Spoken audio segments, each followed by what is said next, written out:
I'm Omar Abedin, Project Director of the National Incubation Center in Karachi. And today I'm joined by a very special guest, Courtney Powell, Chief Operating Officer of 500 Global. Welcome to Pakistan, Courtney. Thank you so much. I'm really pleased to be here. It's been very beautiful and charming getting to know everyone. Fantastic. So this is Courtney's first visit to Pakistan. So what are your initial impressions? Please tell our viewers. Yes, I've been in Karachi, I guess about 36 hours, so very, very new. But it's a beautiful city, and I really enjoyed the warm welcome from certainly the entrepreneurial community and really everybody I've had a chance to come into contact with. And I had some delicious food last night. So, all things good. Fantastic. Well, Karachi prides itself on its food.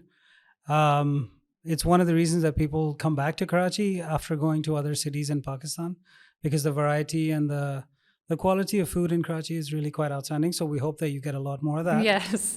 Do take your antibiotics. Just a heads up if you're going to go for street food. But it's great. So we just did a session with the entrepreneurial community where you talked about 500 Global and your strategy. But today let's talk a little bit more about Courtney.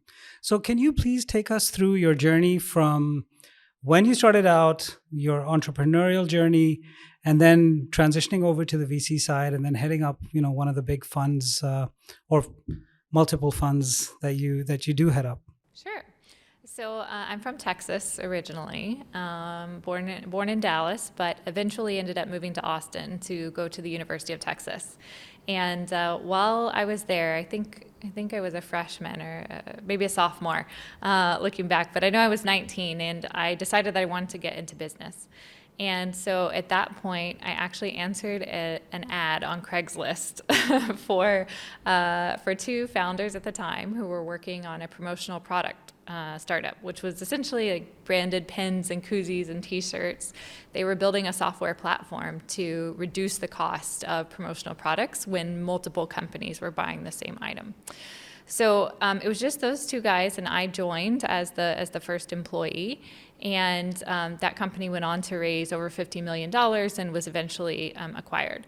And so I actually ended up dropping out of college my senior year, much to my parents' chagrin, to focus on startups. I had got the bug. I saw a company go from literally a yellow pad of paper to doing really well. And so after that, I stayed with the company about 5 years. Started as an intern and then eventually became the senior marketing manager, I think, and then launched my own company. I had gotten really interested in marketing automation, which was super new at the time. So like Marketo and Eloqua and things like this. So I started a Salesforce and marketing automation consulting firm. And I did that for several years, working mostly with big Fortune 500 companies and implementing lots of software, which was great because building a consulting business is tough, and it was a great way for me to learn how to manage the books and manage a team and recruit a team and sell, and that was really exciting. But during that time, I think it was maybe my third year into that consulting firm, and Time Warner Cable, which is one of the biggest cable companies in, I guess, the world, and certainly in the United States, they charged me for a cable modem that they said that I hadn't returned. And I was so upset that they charged me that I started a company, which was my first startup, called PublikDemand. And the idea behind that startup was that I could find other people who had a similar complaint. And at the time, social media was still pretty new. There was an idea of social customer service. So we aggregated complaints across Twitter and Facebook, and then used social media to basically demand a response from the corporate. So What year was this? So this would have been 2011. So it was 2011. Way back.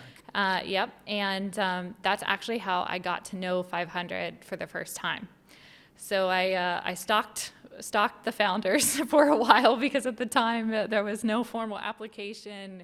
500 was just a few people, and eventually they invested in my company, which was PublikDemand. So I went through the program. I'm a batch 4 graduate, and it was fantastic. I moved to the Valley, and for the first time was around other people who thought like I did, founders who were obsessed with the companies they were building.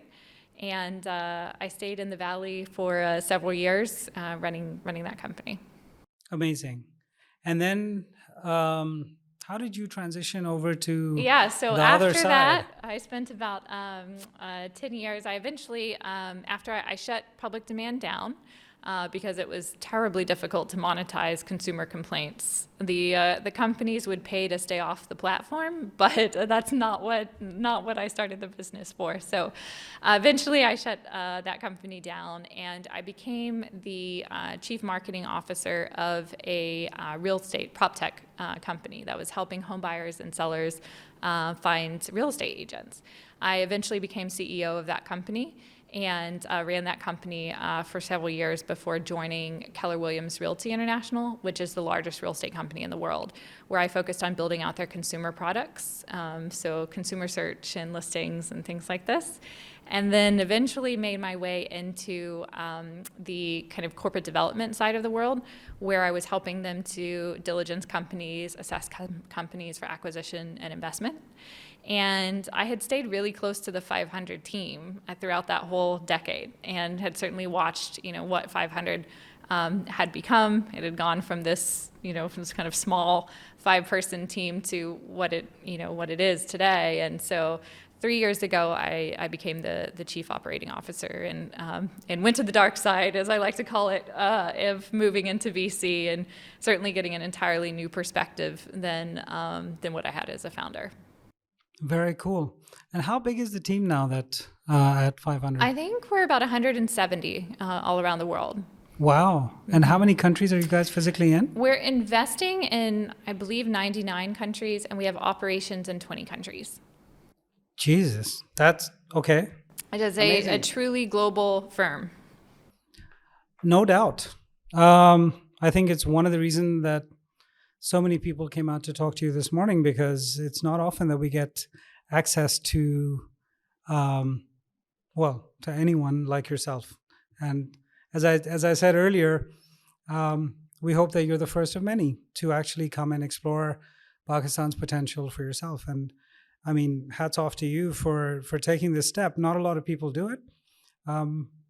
It seems like the way to go, but it hasn't been intuitive in the past. Yeah, I mean, that's really what I love about 500, is it really matches my own belief system, which is there truly are founders everywhere who are capable of building extremely successful businesses that create jobs and advancement in society. And so the ability to invest in markets around the world, I mean, I feel very fortunate just to be a part of that. And I think, as I shared earlier in our conversation, over the half of the unicorns that 500 is invested in today are from outside the U.S. Those are decisions that were made, 10, 7, 6 years ago. So you can only imagine what's coming. So anybody who's not looking at markets like Pakistan or other emerging markets is crazy in my book, because it's an eventuality that Pakistan will be an advanced market someday and spin out just as many unicorns as any other country. So this is really the thesis and the crux of what 500 is doing, and I'm just really happy to be a part of it. That's incredible. So let's talk about something you just said, which is that decisions made 10 years ago coming to fruition today. How do we change the mindset of the developing market investor to move away from short-term, guaranteed rent type investments towards looking at VC as a new class of investment? Yeah, well, I think there's certainly been so many generations who have focused on yield investing as a way to see growth in their capital, and that's made a lot of sense for some time. But the world has simply changed, and I think just like businesses are having to face the fourth industrial revolution, I mean, capital needs to do that as well. And I think what we're hearing more and more from LPs and family offices around the world is a sense of FOMO, right? A sense of missing out on this behemoth that is technology. And so I do think that there's education needed with regard to how long it takes to, of course, see a return. But the proof is in the pudding. Would you rather get 2% or see your money return 10, 15 times over in the best funds? So I think there's still ways to go, but certainly every day we're hearing from more family offices, investors, sovereigns, institutions that are really interested in venture. Fantastic.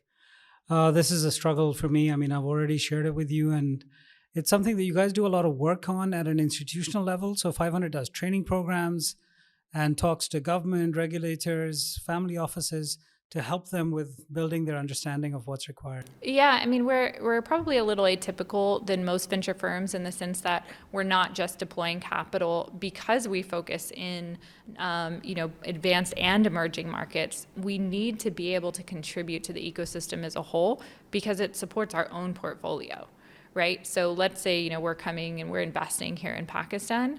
If we want to see the optimal returns from our investments, there needs to be a landscape that is supportive of startups. There needs to be policy frameworks. There needs to be, education. There needs to be a healthy investment ecosystem. And so what we really try to focus on is, coming in and contributing our knowledge as best as we can to accelerate that ecosystem itself. So this is the other component that I really love about 500 is that, it's more than just a VC. It's more than just that capital. It's really the willingness to be a part of the community permanently. Amazing. So you kind of intermingling of DNAs, if you will. So 500 brings its global perspective, global learnings and insights, and then helps individual markets evolve? Yeah, absolutely. To the next because level? we want there to be a sustainable, healthy ecosystem. So oftentimes when we're coming into frontier or emerging markets, you'll still see really negative practices from an investment perspective. You'll see founders signing horrendous term sheets. Yes. And that makes it really difficult for a startup to succeed, which ultimately is negatively going to impact the ecosystem if that happens enough. So one of the things that we've really tried to focus on is, trying to be the most founder-friendly, founder-centric investors and really talking about what we're doing and trying to make it difficult for people to continue negative practices with founders. So we call them vulture capitalists because they really are predatory in nature, right? Excellent. So let's talk a little bit from the founder perspective. What would you say are the top 3 qualities that a founder should have to maximize their chances of success? Yeah. The things that I guess maybe a sense of urgency. I think there is definitely something to always feeling like you need to keep moving and you need to move quickly. And I think that's really important because the markets are evolving so quickly. There's always going to be competitors out there. And so I love to see a sense of urgency in people. And I find it to be rare. And so that stands out to me. The fire in the belly? Yeah, certainly. Founders have to be intrinsically motivated. There's no doubt about that. I think that's one of the hardest things as, being a CEO or a founder is just nobody's telling you what to do, right? You're waking up and having to figure out what the most important thing to work on is. So then I would say the second quality is the ability to prioritize. There's going to be so many different things as a founder that are being thrown your way. And, Gary Keller, who was the founder of Keller Williams, where I worked, is famous for this book called The One Thing. And it was essentially, what is the one thing that by doing, everything else becomes easier or unnecessary? And founders have to ask themselves that question all the time. So the ability to keep that prioritization top of mind. And then finally, I would say you probably need a sense of optimism, a really strong sense of optimism, because it doesn't feel good to be running out of money or to be having people issues or to be having an issue with product, et cetera. So there's really, you need an endless supply of optimism. And you're right, that comes from within. Yeah. I just had a meeting with a startup founder 3 or 4 days ago, and so they're very passionate. They've been working on this startup for a year and a half, but they don't have access to funding, and so they're actually running out of money, and they're at this point now where they have to make very tough choices. Yeah. Sell a house to finance a startup, but both of them have responsibilities. Kids in school, that kind of thing. So they're looking at potentially shutting down the startup in January because they're just going to run out of cash. Yeah. And, they'll walk away from a 2-year experience. What advice would you have for them? Yeah, well, definitely been there, done that. It's never fun having to cover payroll from your rent. But even if they do have to shut the business down, most successful founders are multiple time founders. Yes. So, I remember myself shutting down PublikDemand and sending an email to my investors sharing why I'd shut it down. And I was so upset, and I wrote, a ton, and they wrote back and they were just like, you just got to get back on the horse. And I think that's now, kind of what I want to say to founders when they're facing that situation where a shutdown is imminent. Like you have to take the time to process to grieve the startup, because that's a real thing. Yes. You've spent so much time Yes. building something, and Yes. To feel that loss is really important. But then you just have to do it again. Wow. So I'm one of those founders who actually had to sell his house to not because I wanted to continue financing it, but because the cost of shutting down the business was so high that actually exiting the business, I was left with $150,000 in debt. Wow. And so, either you can take a bank loan and try and pay that off, or you take the equity out of your house, which is what thankfully, my wife is a good woman. The house was a joint asset. She is the one who came up with the idea of selling the house and taking out the equity so that, we could have some peace of mind. And we're still married, believe it or not. As weird as that sounds, I don't think that the family of founders gets enough credit. I think especially if you're going to go kind of all the way as a founder, just having a strong support system is so important, and I just don't think it gets talked about enough, because there's no founder that's on their own over the lifespan of the company going to make it. You really do have to have a strong support system. No, I took those words to heart already. My wife is my co-founder in PropTech Hub, so I love it. It's like, okay, so it's not my problem anymore. It's our problem. It's Yes. our challenge to solve, right? So yeah, absolutely. I think that's. And she is, she fills in a lot of gaps in my skill set or competency set. She's amazing at analyzing people. Like, she will meet someone. That's a gift. It is a gift. I don't have that. I've learned the hard way after being, smacked around. But she can meet someone for 60 seconds and give me a green light or a red light, and I'm like, how the hell? And she's done it consistently for years. Amazing. So she's like the screening process in the companies we bring on board. So she has to meet the founder and say, yeah, good, and then we're good to go. Well, certainly, having complementary skill sets, whether it's in a spouse or a co-founder, is really critical. I think that's something that we love to see in teams as well. You'll have your right-brained person, your left-brained person. Yeah. My husband is a software engineer, so extremely meticulous and extremely detail-oriented, and it's helpful to have that balance of opinions. It's easy to drink your own Kool-Aid, especially when you're building a product and you just want it to work so bad. You really need, I think, multiple assessments. Yes. Okay. So what advice would you give to someone, and you're kind of in this yourself right now, but if someone was starting a VC fund right now in Pakistan or focused on Pakistan, what advice would you give them? Yeah, I mean, 500 obviously starts funds all around the world, and I think there's just a really critical time period where you just need to be learning. Especially, I think, in a market that's as unique as Pakistan. going through so much transformation, I have found that there is a very warm VC community, in Pakistan who's willing to just, be very open and transparent and share what they're seeing in the market, what they're seeing, from the fundraising side, what they're seeing from the regulatory side. So there seems to be a very welcoming community, and I think Pakistan is genuinely excited to see new funds come in and get started, and that's a great combination. So certainly my advice would be, to spend the time to learn, to understand how your fund is going to provide a unique, value add to the market. I think there's a lot of room for value add in the market.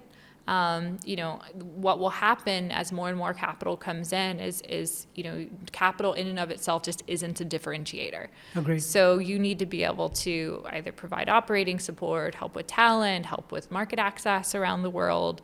And so, I think it's important to really develop a unique thesis for your fund. Excellent. So just building on that further, what is your view of the venture studio approach when it comes to investing? Do you have experience with that? Have you worked on that? 500 has not done, any form of venture studio. I think it's an interesting model, and it's not something that I'm super familiar with myself. I think, what I remember just as a founder in the early days, I think it was Beta Brand or Beta Kid out of New York who was kind of pioneering that model. Okay. And I know that they had a couple of hits out of that. It's something that I'm seeing more and more of. I talked to a really interesting agency out of California as one of the major talent agencies who was doing a venture studio model, which I thought was fascinating. So certainly something that we're watching, but I think just for us personally, we're pretty focused on the more of the traditional model paired with the education that we bring for founders in our accelerator programs. Yes, I think that's a key differentiator for you guys. Okay. So there's a few questions around specifically what does a founder need to do to be considered for an investment by 500 Global, and linked to that, what are your normal check sizes and what kind of verticals do you focus on, that sort of thing? Yeah, so given that we have so many funds, this answer varies a lot. So I think probably the smallest check we write into an accelerator program might be like $50,000, all the way up to $15 million. So in terms of recurring revenue? Yeah, I mean, it depends what the business is, but certainly in terms of the MRR or the number of users, or just the general distribution, depending on what the model is. And then one of the things that the breadth of our investments has allowed us to do is we've identified models that we're interested in, right? Because we're investing in so many markets and we've seen 11 years in how certain models fare. So we do have a list of models that we tend to like to see. And depending on the stage of the market that we're investing in, we might be, specifically looking for certain types of models. We don't talk about that a lot publicly, but that is kind of an internal thesis. Because that was going to be my next question. Yeah. Is there like a matrix somewhere that you can share? It's not that hard to figure out, really. If you think about like the way that we refer to it is unicorn obvious. So wow. you will see. That's a great term. Yeah, Kylie Young from our Southeast Asia fund, who himself has invested in 7 unicorns, just a fantastic investor. He coined that phrase for us, and the way you think about it is, look, we know that in Latin America in 2013 and 2014, we saw the rise of certain models, and we watched how they've evolved over time. So if we look now at markets like Pakistan or MENA, we know there's going to be a similar progression. And so we are able to utilize the data points that we have internally from having made almost 3,000 investments, to kind of guide our investment philosophies. That's a significant chunk of the global investing pie as well, isn't it? Yeah. Most years we're the most active early stage investor. In 2019 and 2020, we also had the most number of exits around the world as well. So it's really an interesting model to follow. It is indeed, and again, the key thing there is the long-term perspective that you guys bring to the table, because this is not something you can do in a year. Right. Or 2 or 3. Yeah. It's more like 7, 8, 10. Absolutely. And actually, you know, our CEO, Christine Tsai, she always does such a great job of talking about, you know, 500 is a forever business. Right? It's not a business that we're looking to get out of. It's a business that we're looking to stay in. And that really changes your view then on the investment decisions you're making, on the decisions for the firm that we're making. We're really building, you know, for the long term. I love that. So there's a recent trend I've noticed of funds being raised that are open-ended. They don't have a fixed term. They're not 10-year funds or 15-year funds. They're open-ended funds. Is that something that you're seeing? Is that something that you're aware of? I think the news of Sequoia going for the open-ended model a couple weeks ago is really interesting. You know, I think a lot of funds are thinking about ways to do that. Certainly, it's attractive from an LP perspective when you don't have a closed cycle. But you know, it takes a lot of regulatory work, at least in the United States, to be able to do that. So most funds aren't registered investment advisors, which allow you to have that open-ended structure. Oh, I see. Yeah, so there's a licensing requirement. Andreessen Horowitz has done it. And I know that there are other firms who are looking at it, and it's certainly something that, you know, that we assess as well. Amazing. So one, I guess, final question: what would be your wish list leaving Pakistan? What would you like to take away from here? Well, besides more delicious food, my wish list would be, I just really want to understand what the founders need. You know, I want to understand what the challenges are that founders are facing, whether that's coming from a capital perspective, whether, you know, it's a regulatory perspective, whether it's a talent perspective. These are all things that I'm really listening for right now. And of course, I also want to be able to understand how 500 can contribute meaningfully to Pakistan, beyond just capital. And so I think, you know, that's also really important. And just to get to know the people and the culture as well. I mean, I think it's, I feel so lucky to be in this position and to be able to meet so many interesting people who are working on what they're passionate about. Like, that's really, it's infectious, right? Getting to be around all the founders. And so, yeah, just trying to soak it all up right now. Well, you saw some crazy energy this morning from the founders. So it's fantastic. I think you'll find that across the ecosystem as a whole. So, you know what they say, if you want to learn about a culture, there are 3 main ways of doing it. The first is language, the second is food, and the third is music. So you're well on your way with one of them. Yes. You know, there's a lot of very, very good music out there. You could check out Coke Studio, which is one of Pakistan's biggest media exports. It's a show that comes on once a year, and they basically do fusion music of classical Asian Pakistani music with Western instruments and trends. So they've got about 11 or 12 seasons. Coke now. Studio, you yeah. say? Okay. It's just brilliant. And I'm looking forward to visiting Lahore and Islamabad as well during my trip. So, and my husband was very jealous that I would be able to see the mountains from Islamabad. So, at some point, we want to come back and do some hiking too. Yeah, no, it's an amazing place for that, and we'd love to have you back whenever that is. Sooner the better, obviously. Once again, thank you so much for giving us time today.